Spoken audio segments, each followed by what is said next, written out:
Final हुआ, भारत ने रोमांचक मैच में पाकिस्तान को धूल चटाकर खिताब अपने नाम किया, लेकिन रोमांच खत्म नहीं हुआ, फिर ट्रॉफी बाद में सबको सौंपा दिया। भारत के खिलाड़ियों ने एसीसी के अध्यक्ष और पाकिस्तान के मंत्री मोहसिन नकवी से ट्रॉफी लेने से इनकार कर दिया, मना कर दिया। फिर नकवी ट्रॉफी और मेडल लेकर ही रफू चक्कर हो गया, ऐसे दावे किए जा रहे हैं। फिर इसको खेल भावना के खिलाफ बताया गया। फिर उतरे भारत के प्रधानमंत्री नरेंद्र मोदी जीत के बाद इन्होंने इसे ऑपरेशन सिंदूर करार दिया और कहा खेल के मैदान में ऑपरेशन सिंदूर नतीजा वही भारत की जीत। लेकिन इस तुलना ने कई सवाल खड़े कर दिए। एक हिंसक संघर्ष और क्रिकेट मैच की तुलना कैसे हुई? क्या ये सिर्फ खेल है या राजनीति का एक नया हथकंडा? सवाल कई उठ रहे हैं। भारत पाकिस्तान के बीच मैच का शुरुआत में बाइकआउट हो रहा था, लेकिन मैच फिर भी हुए। एशिया कप में मैच से पहले भारत के एक्शन और मैच के बाद पहला मैच हुआ उसके बाद के एक्शन में क्या बदलाव हुए? और एशिया कप की जीत को ऑपरेशन सिंदूर से जोड़ना क्या बताता है? क्या मोदी को अब अपने खिलाफ बने माहौल को काटने के लिए क्रिकेट का सहारा है? क्या मोदी देश की जनता के सामने गुगली डाल रहे हैं या इस गुगली को भी जनता बाउंड्री के पार पहुंचा देगी? क्योंकि जनता इस लेग स्पिनर की स्ट्रेटजी समझ चुकी है। इस बात की असल कहानी मैच से पहले और मैच के बाद।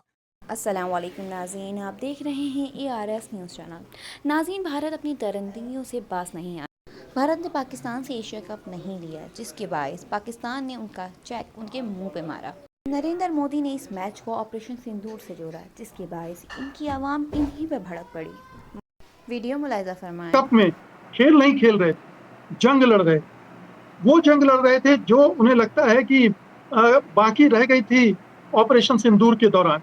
मसलन प्रधानमंत्री नरेंद्र मोदी को लगता था कि सैन्य तौर पर तो हमने जंग जीत ली थी, लेकिन राजनीतिक तौर पर वो जंग हार गए थे, कूटनीतिक तौर पर हार गए थे, विदेश नीति के मोर्चे पर वो जंग हार गए थे और उनकी लगातार किरकिरी हो रही थी, उनके धज्जियां उड़ रही थी, उनका छीछा लेदर हो रहा था।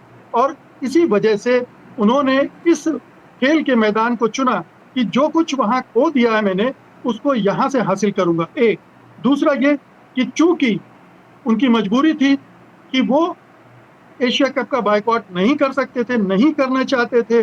अमित शाह के बेटे आईसीसी के चेयरमैन हैं, तो कैसे उसका बायकॉट करें? अगर वहां से बायकॉट करते तो पाकिस्तान के लिए पूरा रास्ता साफ था एशिया कप जीतने का।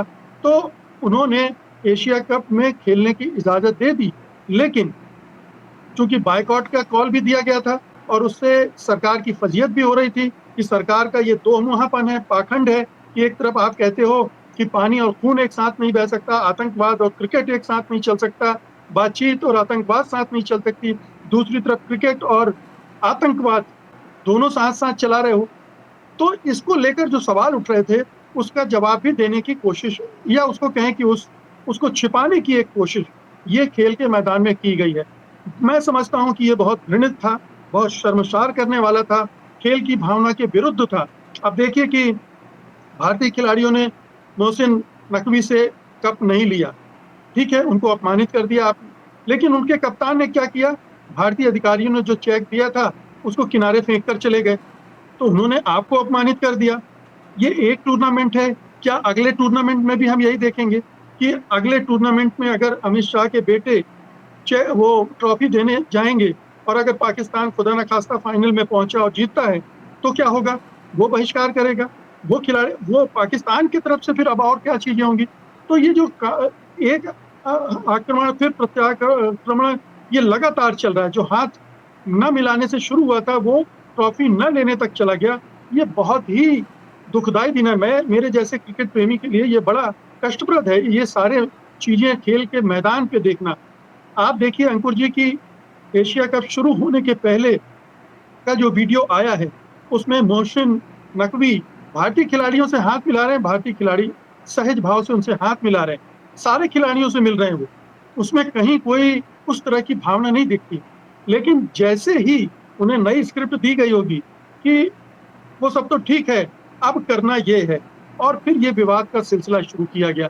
तो ये पूरा विवाद जो है, इसका मैं मुख्य रूप से तो जिम्मेदार मोदी सरकार को मानता हूँ, प्रधानमंत्री मोदी को मानता हूँ, जिन्होंने इस टूर्नामेंट का इस्तेमाल अपनी राजनीति के लिए किया और उसके जवाब में पाकिस्तान ने भी वही राजनीति अख्तियार कर ली और भी छोटापन जाहिर करता है, क्योंकि भारत इतना बड़ा देश है, इतना बड़ा देश है, शक्तिशाली देश है, इतनी बड़ी जनसंख्या वाला देश है, उसका दिल और दिमाग बड़ा होना चाहिए, उसे उदारता दिखानी चाहिए। ठीक है, युद्ध के मैदान में उदारता नहीं चलती, लेकिन ये खेल का मैदान था, खेल के मैदान को आपने युद्ध के मैदान में तब्दील कर दिया।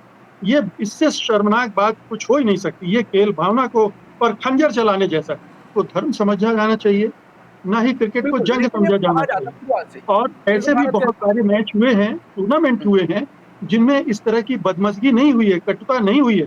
दोनों देशों के खिलाड़ी खेल भावना से खेले हैं, हाथ मिलाया है, गले मिले हैं, बधाइयाँ दी हैं एक-दूसरे को जो भी जीता हारा है। तो ये तो हमें उस परंपरा को आगे बढ़ाना चाहिए था।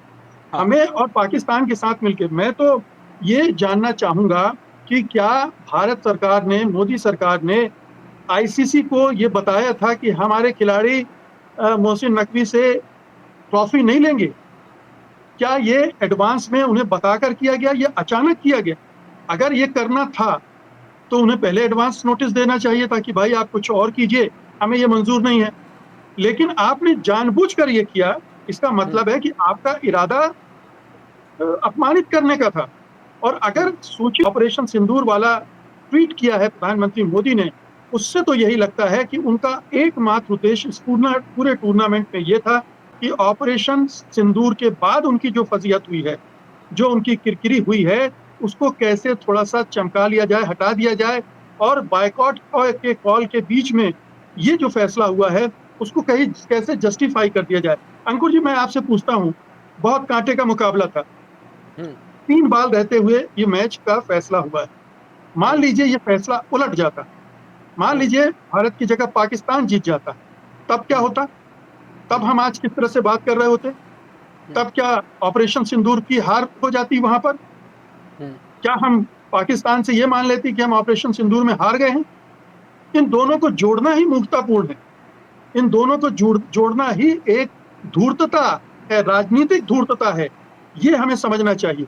खेल को बिल्कुल खेल मुकेश, रहने दो, युद्ध का नाम मत दो। मैं बिल्कुल एक ब हो जो इंडिया पाकिस्तान का मैच है वो अलग तरीके से देखा जाता है, ठीक बात है। लेकिन जो ऑपरेशन सिंदूर था, जो पाकिस्तानी को अलग रखिए आप, या तो खेलिए मत। अगर आप खेल के मैदान में उतरे हैं तो फिर खेल खेलने उतर रहे हैं, वहां जंग लड़ने नहीं उतर रहे हैं। जहां जंग का मैदान है वहां जंग लड़िए, पूरी तबीयत से लड़िए, कोई उसमें दुराव नहीं, कोई पीछे नहीं हटने का मामला है। भाई पाकिस्तान भी तो कह रहा है कि जाफर एक्सप्रेस वाला जो कांड है, गेम को आप किसी की जान से जोड़ रहे हैं कि किस प्रकार की राजनीति है ये? कितना निचला स्तर है ये? ये बिल्कुल सवाल है ये मेरा। इसी को अंध राष्ट्रवादी राजनीति कहते हैं। ये अंध राष्ट्रवाद, ये भावनात्मक और भावनाओं और उन्माद पे चलता है। ये सच्चाई पर नहीं चलता, ये तर्कों पर नहीं चलता है। इसीलिए आपको तर्कों से हटाकर, सच्चाई से हटाकर आपको भावनाओं की तरफ ले जाया जा रहा है। एक उन्माद पैदा किया जा रहा है जिसमें ये सरकार की जो अक्षमताएँ हैं, जो असफलताएँ हैं, वो छिप जाएँ, वो दब जाएँ। वो जो खेल खेल रही है, उस पर आप ना सोचें, इस पर सोचें कि पाकिस्तान ने क्या किया और हमने कैसे उनको अपमानित कर दिया, खेल के मैदान में। युद्ध के मैदान में आप तबीयत से लड़िए, पूरे साधन संसाधन के ज़रिए लड़िए, हराइए उनको। ये तो खेल भावना का अगर प्रदर्शन आप नहीं कर रहे हैं, तो अंतर्राष्ट्रीय स्तर पर आपकी बहुत भत पिटने वाली है। और ये जो परंपरा आपने डाल दी है, आने वाले टूर्नामेंट में किस तरह से ये रुख लेगी, हमें नहीं पता। फिर वो भी अपने ऑपरेशन वहाँ करने लगेंगे, पाकिस्तान वाले भी, तब हम क्या करेंगे? खेल के हर मोड़ पर अगर इस तरह की चीज़ें होने लगेंगी, तो फिर खेल तो खेल रह ही नहीं जाएगा। बिल्कुल, मैं खेल को यहाँ पर साइड करके मैं आखिरी सवाल मैं चाहता हूँ संक्षिप्त थोड़ा जवाब आए, समय भी हो चुका है। जो सोच के मोदी जी ने ये कार्ड खेला, ट्वीट किया, अब बीच में भी चल रहा था लगातार जो समझाया गया क्रिकेटर्स को ऐसी बात है, उसमें सफल होंगे? राजनीति वो काम आएगी सियासत क्रिकेट के थ्रू? जो कार्ड खेला वो फेल तो नहीं होगा? देखिए, ये कार्ड तो नहीं चलेगा, क्योंकि हुँ, बहुत सारे लोग सब समझ रहे हैं कि ये स्क्रिप्टेड है और सारी हाँ, चीज़ें धीरे-धीरे सामने भी आ रही हैं कि भई इस तरह ये पूरे जो क्रोनोलॉजी है, उसको देखकर कोई भी समझ सकता है। तो ये हुँ, जो जीत का खुमार है, उबाल है, ये तो अभी कुछ समय रहेगा। लेकिन हुँ, जैसे-जैसे ये उतरेगा, लोग दिमाग से भी सोचना शुरू करेंगे ना, कि ये क्यों हुआ, हुँ, इसके परिणाम क्या हो सकते हैं, हाँ, आगे क्या होगा? और उसके फिर बाद में इसके असर धीरे-धीरे कम पड़ने लगेंगे और दूसरी हुँ, चीज़ें सामने आने लगेंगी। उनकी हुँ, दूसरी बुराइयाँ भी और दिखने लगेंगी। तो मुझे हुँ। नहीं लगता कि ये फौरी तौर पर एक लाभ देगा प्रधानमंत्री को और उनकी पार्टी को, लेकिन इसका हुँ। स्थायी फ़ायदा नहीं होगा। नाज़रीन, अगर आपको हमारी ये वीडियो अच्छी लगी हो तो इसे लाइक शेयर सब्सक्राइब ज़रूर करें। मिलते हैं अगली वीडियो में, तब तक के लिए अल्लाह हाफ़िज़।